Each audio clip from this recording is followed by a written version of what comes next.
রমজানের শেষ দিক, আকাশে রূপালী চাঁদ। ছোট্ট হাসানের বাড়িতে ঈদের প্রস্তুতি শুরু হয়েছে। আম্মু, সবাই এত খুশি কেন? কারণ বাবা, ঈদ আসছে।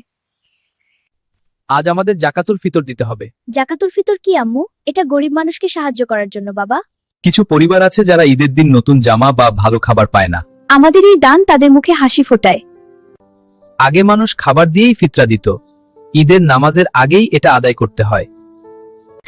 আমি কি দিতে পারি?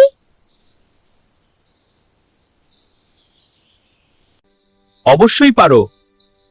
হাসান তার জমানো টাকাগুলো বের করলো। আমি কি সব দিয়ে দেব? নিয়তটাই সবচেয়ে বড় বাবা। হাসান একটি খামে টাকা ভরে লিখল, ঈদের ভালোবাসা।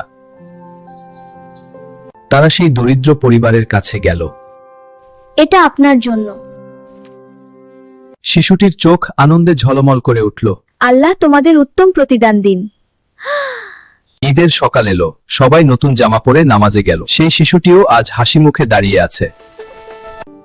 দেখো হাসান, এটাই আসল আনন্দ। ঈদের খুশি সবার জন্য।